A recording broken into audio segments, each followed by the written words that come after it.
दोस्तों, तो कैसे हो आप सब? मज़ा आ रहा है पढ़ने में? चीज़ें रट रही हैं? याद हो रहा है? साइंटिफिकली मैं मेथड्स यूज कर रहा हूँ, तुम्हें याद हो रहा है? याद हो रहा है तो कमेंट करो यार, बताओ हमें भी समझ में आए कि तुम्हें कितना समझ आ रहा है। चलो रिवीजन को और कंठस्थ करते हैं भाई, चीज़ें तुम्हारे दिमाग में डालते हैं, घुसेड़ देंगे भाई। आओ।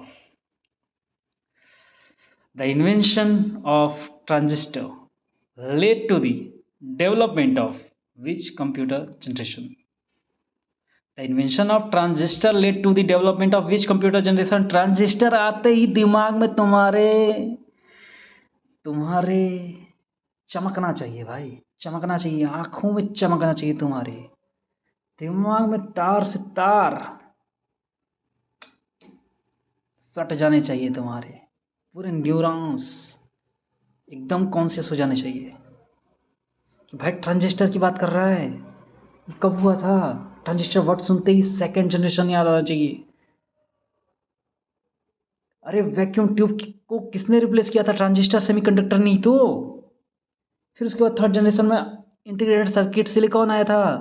फिर आया था micro processor VLSI fourth generation में, और फ्यूचर जनरेशन में ULSI, LSI, AI ये आया था।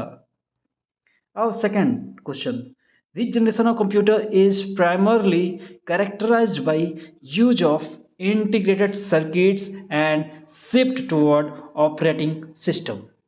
तो बेटा ऑपरेटिंग सिस्टम कब आया था? इंटीग्रेटेड सर्किट की बात देखते ही तुमको क्या चमकना चाहिए? चमकना चाहिए कि भाई IC की बात हो रही है। C तीसरे नंबर पे आता है, C तीसरे नंबर पे आता है। थर्ड जनरेशन भाई, इंटीग्रेटेड सर्किट थर्ड जनरेशन, यहीं से रिवॉल्यूशन आया था। सिलिकॉन इंटीग्रेटेड सर्किट जो था सिलिकॉन का बना हुआ था, और यही इंटीग्रेटेड सर्किट से शिफ्ट हुआ कंप्यूटर का सारा सिस्टम ऑपरेटिंग सिस्टम की तरफ। तो रिवॉल्यूशन आया किससे? IC से, और रिवॉल्यूशन आया थर्ड जनरेशन में। तो बेटा रट लो, operating system, integrated circuit, silicon का थर्ड जनरेशन, बस। आर्टिफिशियल इंटेलिजेंस ये तो इतनी आसान है कि मतलब बिना पढ़ाए भी आंसर मार दो। Artificial intelligence concept of NLP, that is called natural language processing, are the key feature of third generation, fourth generation, fifth generation, first generation. The clue is latest generation. I think I don't need to talk about this more. You already know that. अब बच्चे नहीं हूँ, बच्चे को पता ही ये fifth generation होगा, तो इस पे ज्ञानबाजी नहीं होगी।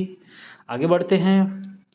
यही था 3 क्वेश्चन आपको रिवाइज कराने के लिए। होप आपको चीज़ें समझ में आई होंगी, याद आई होंगी, कहीं गलती कर रहे होंगे तो सीखे होंगे, और चीज़ें माइंड में कंठस्थ हो गई होंगी। तो दोस्तों मिलेंगे नेक्स्ट वीडियो में नए टॉपिक के साथ और एनर्जी के साथ, और एग्ज़ाम को क्रैक करेंगे। अगर वीडियो थोड़ा सा भी 10% भी तुम्हारे लाइफ में कोई वैल्यू ऐड करते हैं, थोड़ा सा भी अच्छा लगा हो, थोड़ा सा भी किसी प्रकार से तुम्हारे माइंड को कामनेस देते हैं, तुम्हारे एग्ज़ाम को, तुम्हारे सक्सेस को पास लाते हैं, तो वीडियो पे लाइक बनता है, तो दबाओ लाइक का बटन, शेयर करो, सब्सक्राइब करो, और मिलते हैं नए वीडियो में नए टॉपिक के साथ। चलो, जय हिंद।